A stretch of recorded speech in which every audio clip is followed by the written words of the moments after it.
All right, we're back for another one of these episodes of AWM Insights. And, we've gone down this rabbit hole of technical expertise for a while. And we're sitting here talking about what we could hit on today that might be valuable for everybody listening. And, we landed on something that I think is super intriguing and something that's a battle for some it's easy, but it's really the behavioral side of investing. And I think anytime we have market volatility, we have big events happening. Last week, we hit on some of the big economic events that are happening.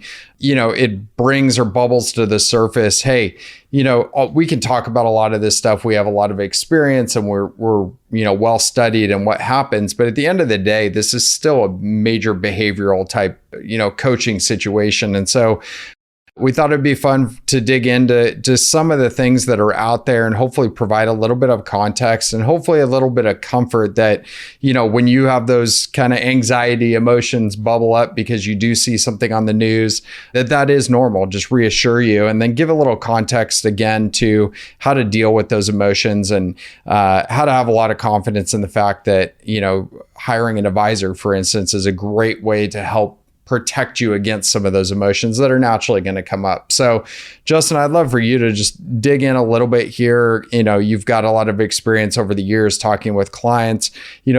Just what's your perspective on some of the behavioral side of investing and maybe some kind of key points for our listeners to take away? Yeah, to your point, I think it's arguably one of the most important areas to focus on. And as an industry, we just don't. And I think there's good reason for that. It's complicated, right? We humans are interesting creatures and we all have different emotions and different reactions. So it's hard to put a one size fits all categorization or classification on this, but it is really, really, really important to an overall successful investing experience.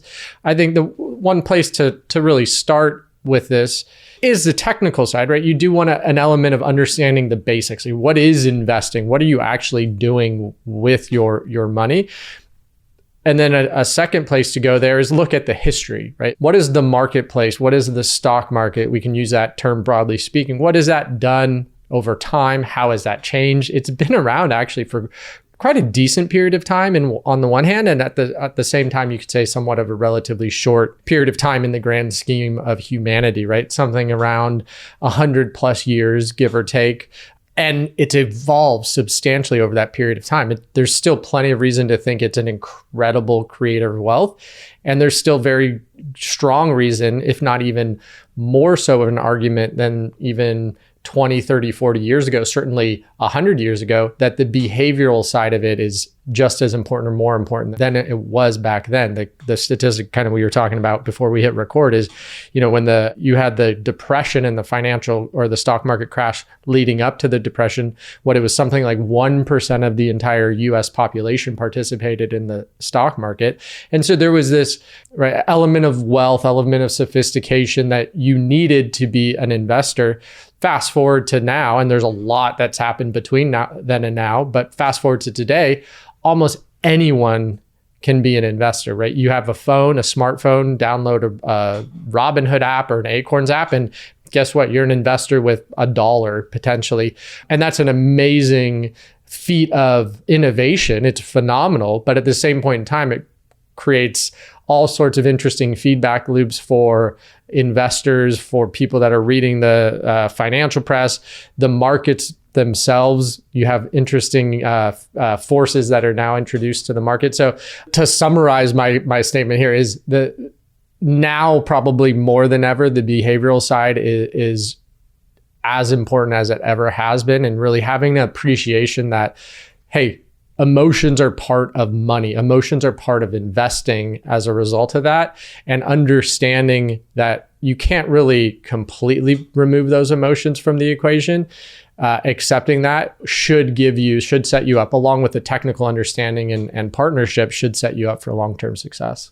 Yeah, and I think it's kind of an interesting thing too. When I think about the behavioral side, I always go back to the lottery, and it always blows my mind. It's like, we as humans, it's almost like we're predisposed to, we want this lottery moment. We want the get rich quick scheme, no matter how smart we are, and how much data we know. I was talking to a guy over the weekend, an incredibly smart guy, and he's like, I got my get rich quick scheme for the week. And, he's explaining something like, why are we, the inherent get rich quick scheme, everybody knows is BS. Everybody knows it's, incredibly unlikely that you're going to win the lottery. I think it dampens, it seems a little bit when we go to invest our money. But, when you think about it, what we're all trying to do is invest our money to grow it, to achieve the priorities that we lay out. And that's really, I think what you're hitting on is that's why coaching today, maybe working with an advisor, is could potentially be so much more important, because the access to do this yourself is out there. And I think it's almost like an overconfidence, or it's built within us that, hey, if we can just flip this one thing, I can, maybe strike it rich, but you start to lose the sense of probabilities. And I think, that is back to, if we think about what it actually takes to be a really good investor, right? It takes a few different things. You have to understand math. Like, you got to understand, statistics and how the probabilities actually work. And you probably need to actually acknowledge those probabilities as well. You got to have overlooked. Yeah. Yeah. You have to have a good understanding of over the long term, like how have economic cycles worked? How do companies profit and reward shareholders in general? You got to really have an understanding of the financial history, booms and busts, and what go through that. And that just all leads back to, I think, what the key takeaway we're talking about today is, you have to have a very reasonable, our argument would be a robust investment strategy, but more importantly, you have to stick with it. So I think, oftentimes we'll get into conversations with, prospects or people that want to become clients of AWM. And it's this nuance between, well, do you believe in a index strategy versus, a smart index strategy? And it's, we have our beliefs, and it's very much rooted in evidence. But at the end of the day, if you're flip-flopping in and out of different things, it doesn't really matter, right? You got to buy into a philosophy, and then you got to stick with that over multiple decades to really get the fruits of what you're putting your money into. Yeah, I mean, and that's an excellent point, because I hate to break it to everyone that every single philosophy or approach is going to have a period of time where it is underperforming relative to what it's specific to that strategy's benchmark, but it's going to happen.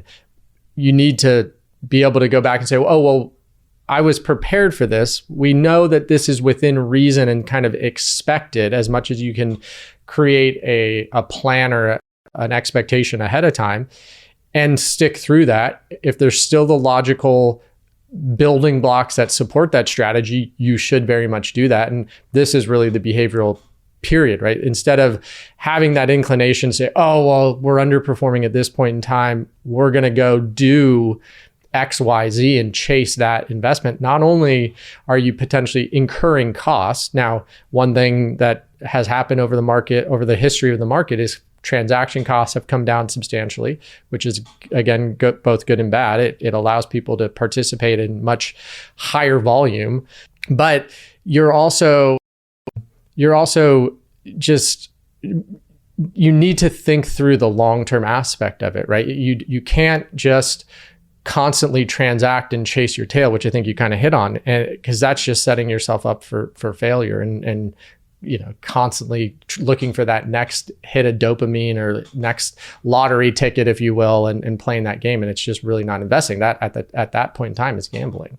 Yeah. And I think as a takeaway, or maybe to sum it all up, hopefully what you guys are taking away and our coaching over the years has helped you to realize is that when you get nervous, you see something on the news, or you look inside your account for some reason over whatever period you're looking at, things don't look too hot, or you have a friend that tells you, X, Y, and Z is the way to go, or on the positive side, say you look in your account and things are magnificently, performing well. It's on the both and the up and the down, is to acknowledge, number one, that it's normal. It's normal to have feelings around all this stuff.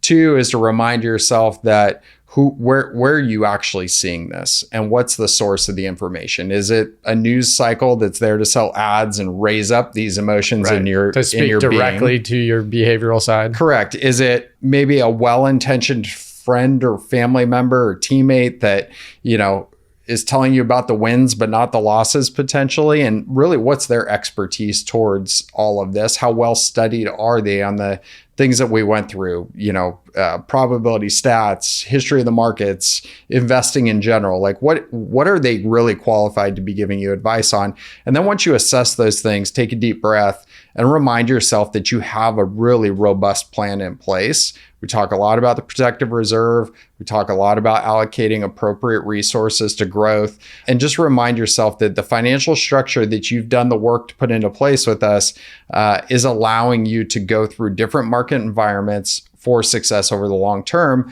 success being defined on you reaching your priorities. So, I know it's a little bit of an esoteric episode here, but I think what we really want to get across is just, it's normal. It's normal to have feelings. Acknowledge those, take a deep breath, and just bring yourself back to the hard work that you've done to put a really solid financial structure into place.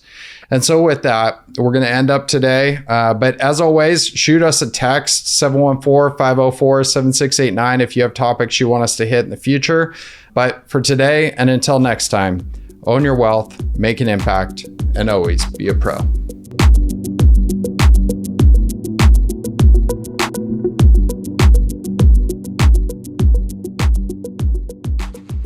The information in this podcast is educational and general in nature and does not take into consideration the listener's personal circumstances. Therefore, it is not intended to be a substitute for specific, individualized financial, legal, or tax advice.